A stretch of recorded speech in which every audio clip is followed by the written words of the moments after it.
For this demo, we will go with the fighter.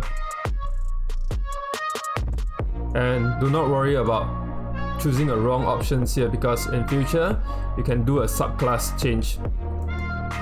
And now we are going to review on his talents and skill.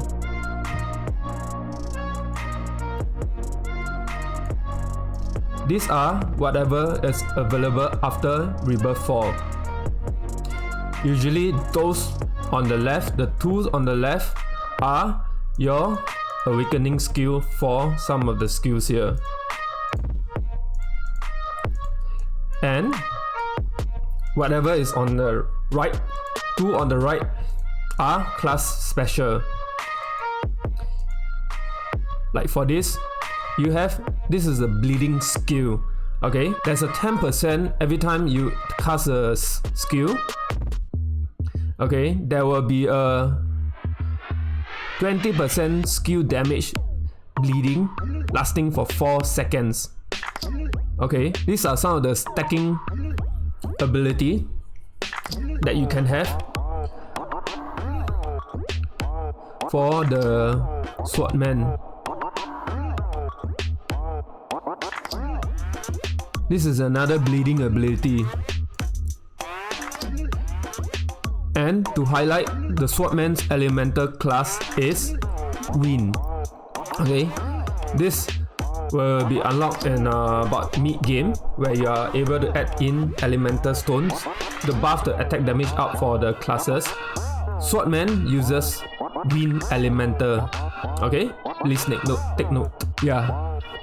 The fighter does has a lot of bleeding ability right here. So fighter class has a lot of bleeding ability, and for the knight class, this is slow down ability. This is a stacking ability. For the knight class, the element is the ground, the earth stone for the element. This skill is when you receive a damage, 10% you'll trigger this ability, where every second you will be able to deal, I think it's additional 50% skill damage to 4 opponents around you.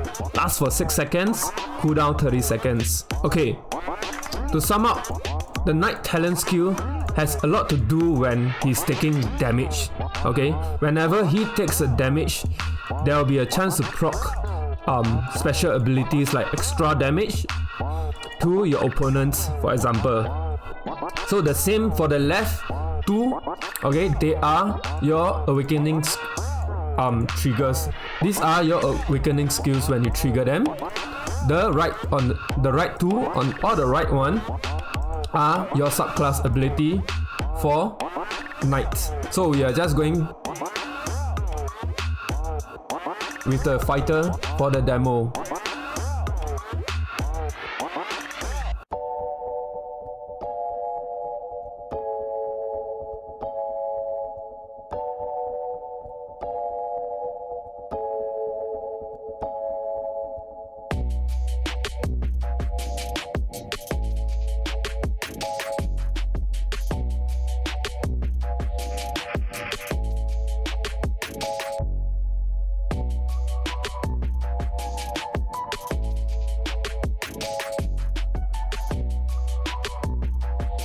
Okay, so to sum up, the fighter subclass does has a lot of bleeding ability under its talents.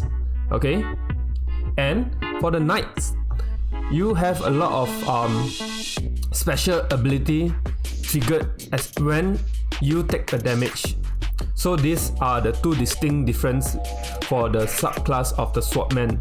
And how would I go about doing the talents? Usually, for the start, for the Rebirth 1, 2 and 3 talents, I will try to at least pump or put in at least one level to them, because they are pretty important. For example, the first one on the left for Rebirth 1, this means that whenever you try to manually control your characters, okay, it adds 100% to your movement speed. Okay, this is good especially when you try to do PvP or PKs. This will add in your movement speed. And for this, on the right, the second one, your normal attacks will increase by 10% every level. Okay, the next level about 20%, and on the third level 30% normal attack. This is a stacking ability. Okay, whenever you cast an ability, okay, it is considered one stacking. Okay, when it reaches 5 stacking, the next skill that you are gonna use will have additional 50% damage to it. Then for this is HP increase. Okay, it increases your HP by 4%, and the next level 7%. This is a healing ability. Okay, every 30 seconds, okay, you will have a chance to replenish about 20% of your health for the next 10 seconds. And for the last one over here, this is the ability to cool down your skills. Okay, that's why I said from the first rebirth to the third rebirth talent, it is good to at least pump one level to all of them, and while waiting for the next level 4 and above, and you still have a lot of stones over here, you can go ahead and increase the rest of them as and when you deem fit. Okay, so when it comes out over, when you are able to use anything above rebirth 4 subclass 1, I would suggest you to start with the right tool first. Anything with the right tool, because right tool are generally is gonna apply to all of your skills. Okay, all of the things that you are doing. Unlike those on the left tool, they only awake one skill at a time.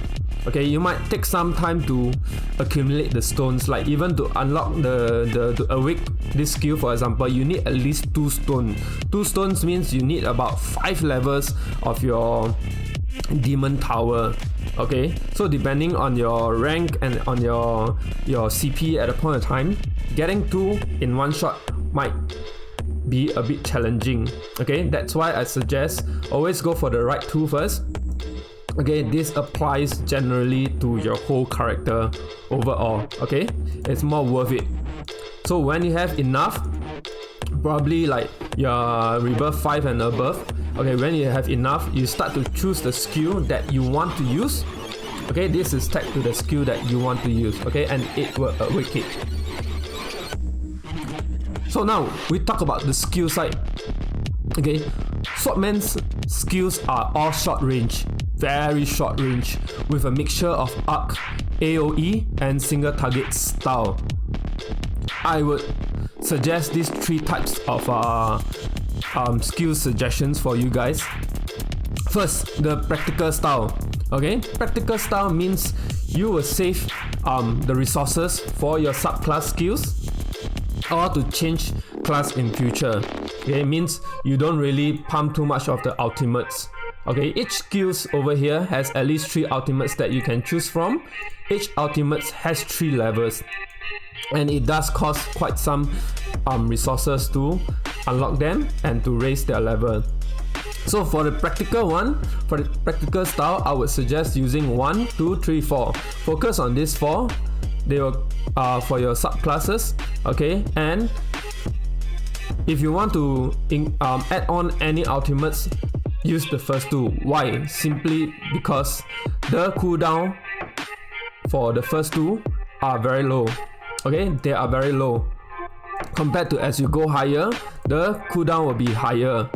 Okay, and you cannot reset them. Okay, there is no way you can take out the resources put in. Okay, once you have decided, once you have bought it.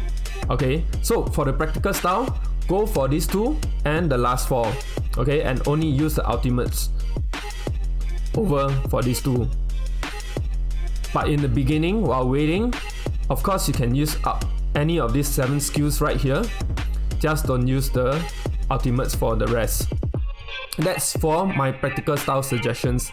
And for PK style, you can consider using this closing up skill. Okay, basically it dash straight to your opponent, causing damage at the same time. Okay, this is a very good skill for PKs and PvP because Swordman has very short range. Okay, so in terms of PK, it's either he will be the one in the front tanking all the damage, taking all the damage, okay, If not, if he needs to be the one attacking, okay, it will be very hard for him. Okay, so he has to be either chasing the long range classes. If not, he will be fighting another swordsman like him. Okay, and this is a very good skill to close out to long range character. You don't really have to level it, okay, as you don't always use the skill unless PvP wise.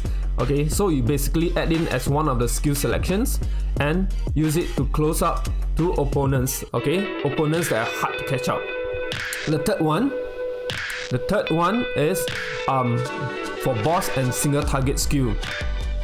Okay, especially for swordmen, okay, I feel that there's not a need to do that, as all his skills has they are a mixture of AoEs and single target, but they are all very small range, in a very small range. Okay, so when it comes to close contact boss, okay, single target, okay, that's in front of you, you do not need to have much of a special skill to go with, and it's all up to your preference. As I had mentioned before, swordsman has a hard time attacking scattered opponents. He needs the aggro types opponents.